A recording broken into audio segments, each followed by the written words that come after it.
Recovery is a holistic process. I think psychiatry has good intent, but a lot of mental health is so much stronger than the medications we have that really we're turning the volume down, but the voices are still there.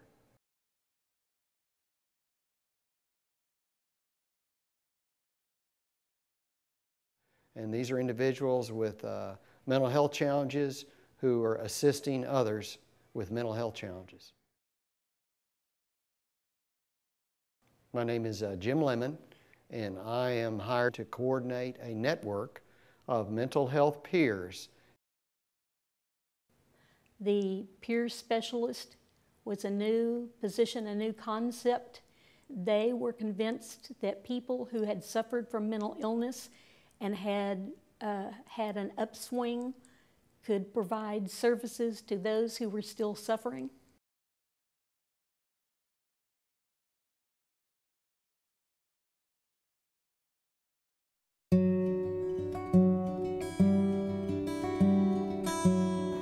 This hanger, this is my life. This is what my life looked like back then. Scared, suicidal, depressed, didn't know what was wrong with me. Thought I was the only one like this. Racing thoughts, couldn't sleep, just totally turmoil. I suffer from bipolar and generalized anxiety, and I also have panic attacks. My life has not always been great, but living with this problem was very scary when I found out that actually what it was.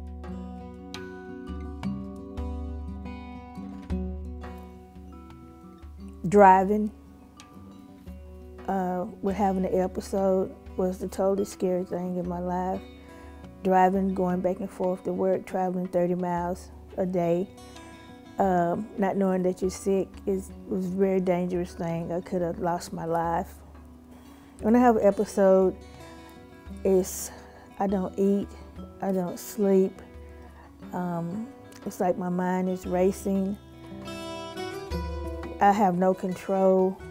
I'm not able to do things for myself every day as far as cooking, bathing, or just everyday things that people would do only on a normal basis. My life was just totally in a wreck, in shambles. Things were more vivid, like like people cooking, and you'll see water, people cooking, and then the smoke comes up, and the smoke is 10 times bigger than what it's normally supposed to be. The grass is greener than it's supposed to be. When I look at a person's face, their eyes, their eyelashes are longer than what they appear to be. I have a lot of pressure in my head. Sometimes I feel like my brain is like out. It's a lot of pain. It's like my brain is, it's like something just busts my brain open, and it takes it a while to come back together, to heal. This problem shut me down totally.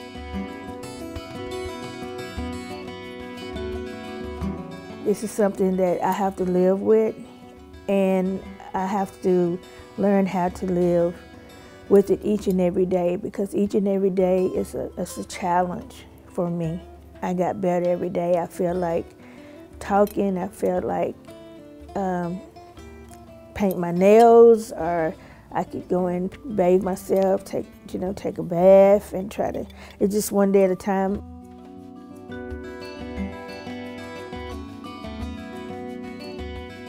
As far as me helping others, it has helped me to give back from what I've learned, for what I've went through in my life. Just having a connection with someone that maybe have the same problem that you have, or either similar problem, it has helped me to help another person where it will send comfort to them and let them know that someone does care for them. By them seeing me and knowing that where I experienced in my life, They're seeing me and saying that there is hope. There is hope, and that I can get better, and I will get better. And just knowing that you have someone that you can reach out, because somebody reached out to me and they helped me.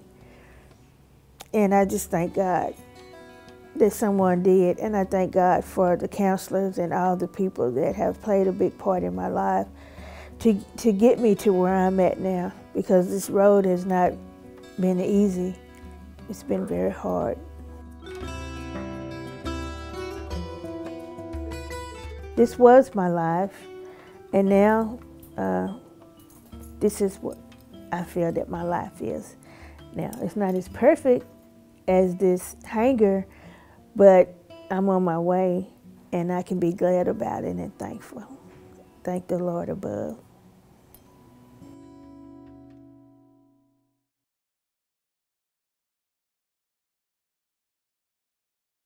As they cut our funds, mental health peers are much more attractive than those of us who are academically trained, because an academician wants a certain salary, they want fringe benefits, they want lots of stuff. A mental health peer is grateful for employment, grateful for an opportunity to be of service, grateful for a sense of purpose. It's kind of the difference between a volunteer and a paid worker. They're a gold mine that we are tapping.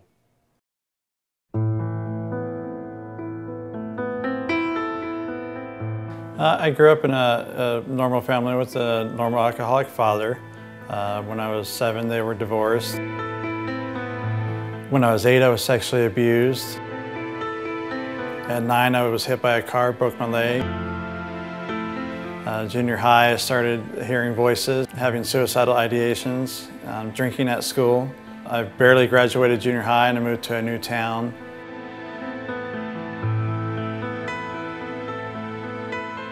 I was hearing voices, but I was doing drugs. I got arrested a few times.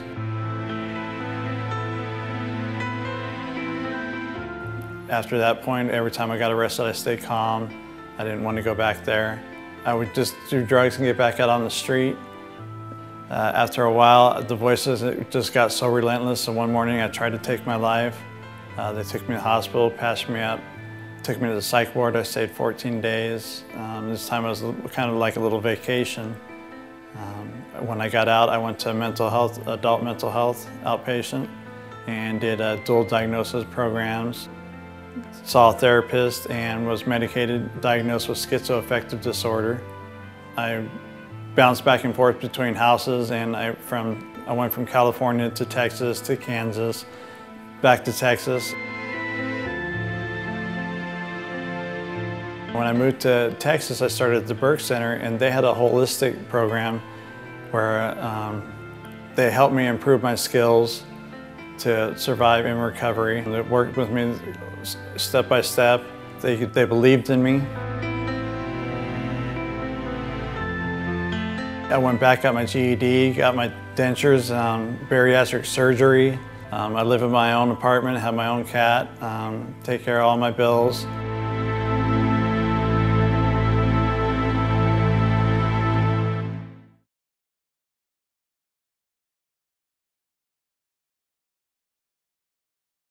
The AA system primarily discovered the value of sponsors, of people with drug and alcohol conditions who are in recovery, helping others who aren't as far along in the path.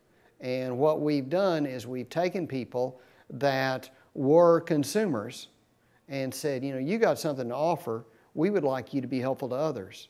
And as they are helpful to others, they further their own recovery. The mental health system was all about medication, and if you wasn't doing well, they would give you more medication. Well, we call it treatment-based. Well, now we're trying to swing it to the point to where it's recovery-based. We are the evidence that with the proper medication and the proper encouragement, that we can have our consumers feel that they can do stuff on their own.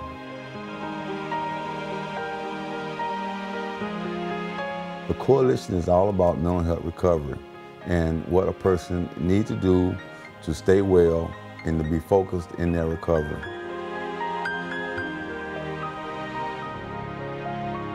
It unites people through empowerment. It gives people the opportunity to see other people that had mental health issues that's in recovery.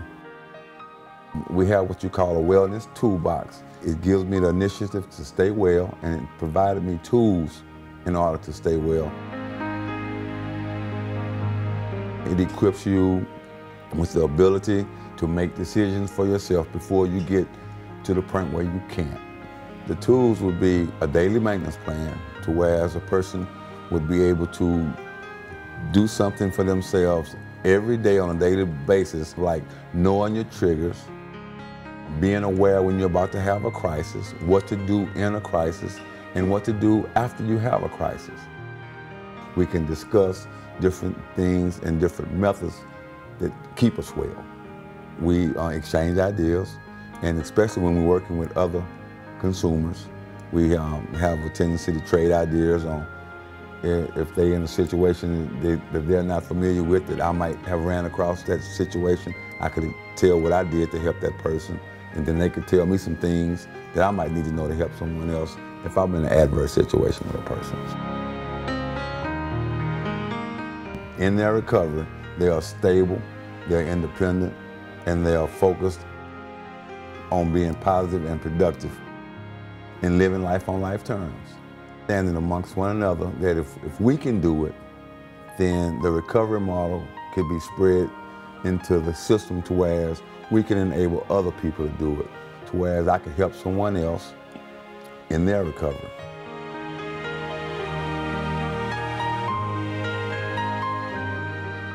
Recovery-focused learning means to know and educate yourself about your illness. Know what your illness consists of and the things that you need to do to counteract it to stay well. If you are educated about your illness and understand your illness, then you have a better way of coping with the things that your illness can bring, the issues that it can bring in your life. You can understand and be better equipped to deal with it.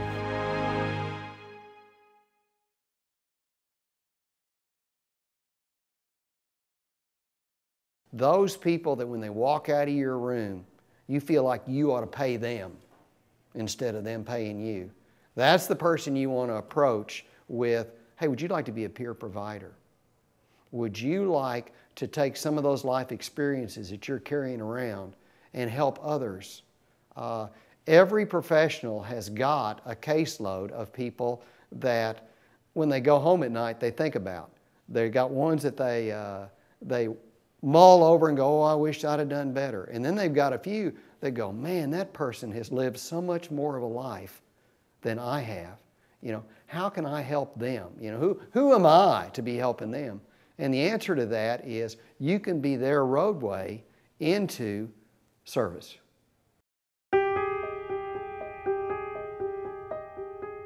I had a horrific childhood.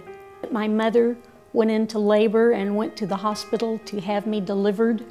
And when the nurse left the room, she tried to go to the bathroom and have me in the toilet to get rid of me.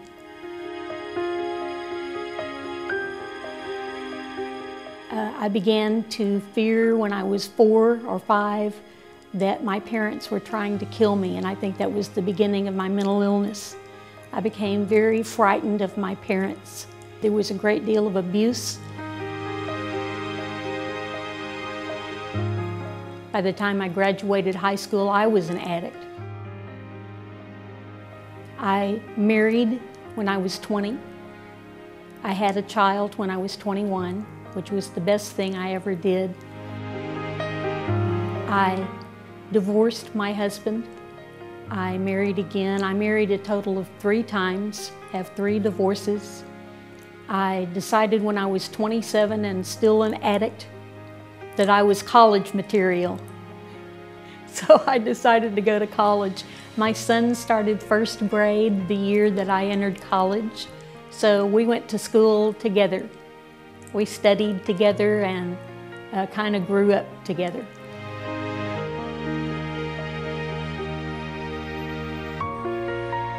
I finished school with 2 degrees.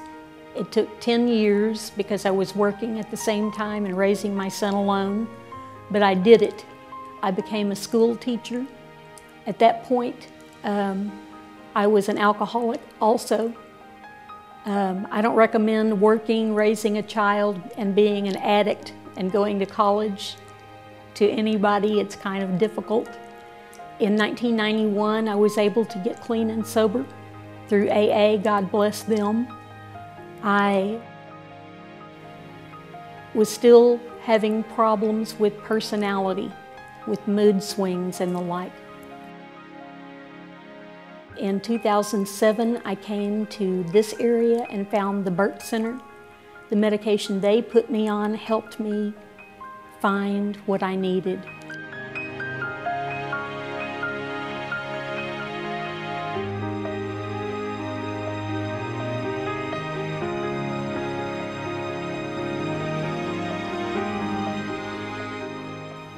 The peer specialist was a new position, a new concept. The idea that people could recover from mental illness is a new phenomenon. They were convinced that people who had suffered from mental illness and had an upswing could provide services to those who were still suffering. And they offered me a position as a peer specialist. I've been there 2 years and I love my job. The client knows we've walked the same walk that they have stumbled through, and they trust us more because they understand that we understand. When I counsel clients, they trust me because they know I've been where they were.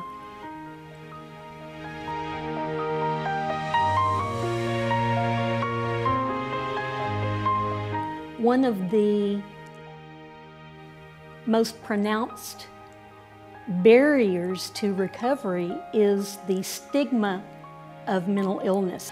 They know they will not have to deal with that with me.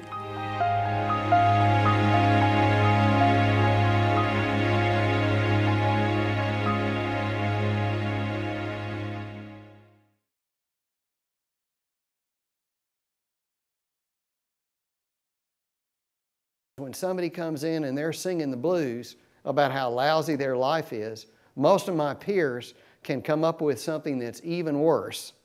And sometimes they get into kind of a competition, but frequently it's, well, how's that working for you? You know, feeling ripped off, feeling angry, how's that working for you? And because the peer is identified as somebody who's lived challenges themselves, it's not really taken as an insult. It's taken as kind of a, well, now that you mention it, it's not working too good. And I said, well, you know, come try my thing for a while.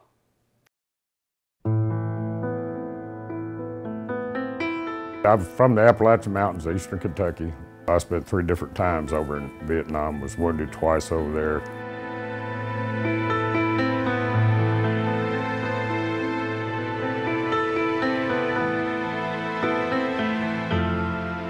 I really had trouble fitting in when I came back here because it was like, I don't belong in this world anymore. I went over at one person and came back another one. It's life-changing. Combat's life-changing.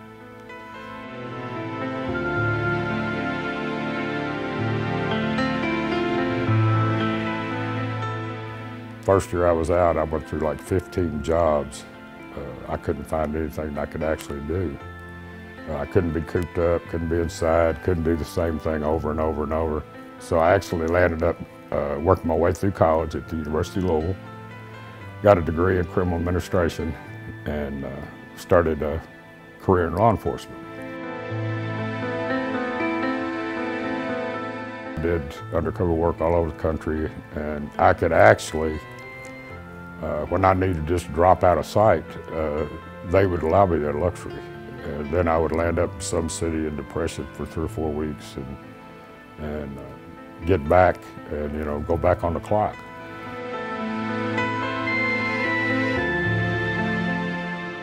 I never was there for them. I made them a good living, but I could not get close to anybody. With all the depression, anxiety, and I turned to alcohol to try to help that because I couldn't sleep. And basically, I would come back through every once in a while, and it was like looking at my family from the outside. You know, they were doing good. They really didn't need me in their life. So basically, I was doing the American dream. You know, the wife, 2 kids, and the nice house in the country. But I just couldn't be part of it.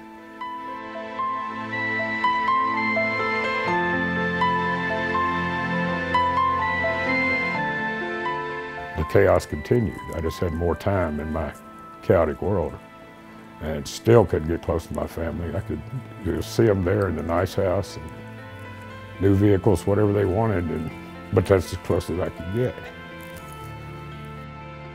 On April Fool's Day in 1997, that all came home to me.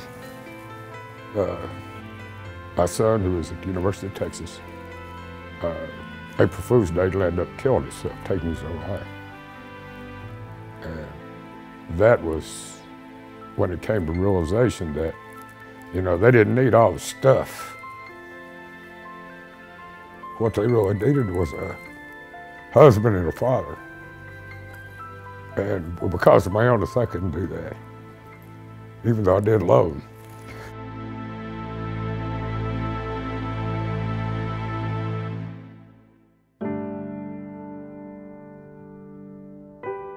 I would lay around, it was 5 or 6 weeks, and say, well, JD, you got to get up. Well, I'd get up and take a shower, get to the door, and say, what's the use? And I would go back.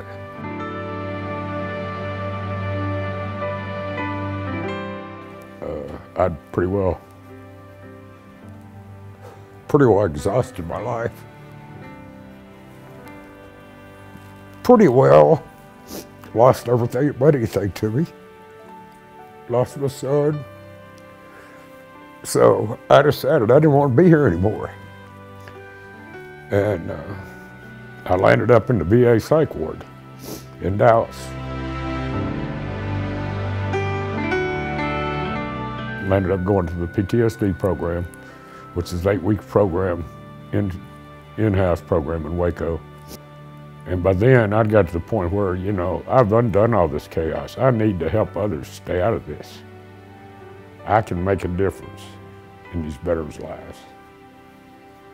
So I decided that's all I was going to do the rest of my life.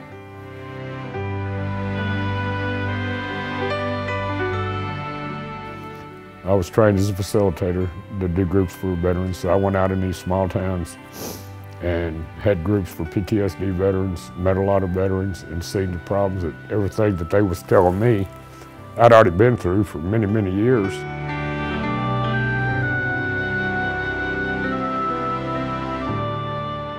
All the aftermath of war is the same.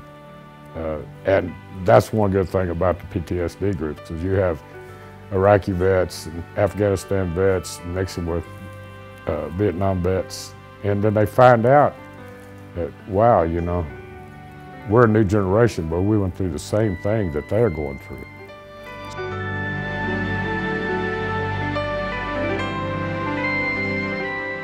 The way it's going now, I mean, we're growing as far as getting the homeless veterans off the street. We put them in groups, and the groups are growing, growing, growing. We've opened up a drop-in center for vets.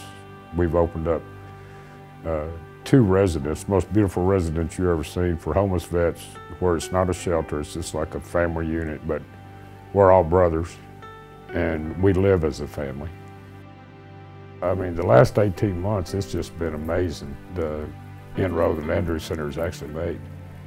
And it takes a whole lot of hard work. It's not an 8-to-5 job, you know. It's there's no There's no glory in this job. You do it for one reason. You do it because it's the right thing.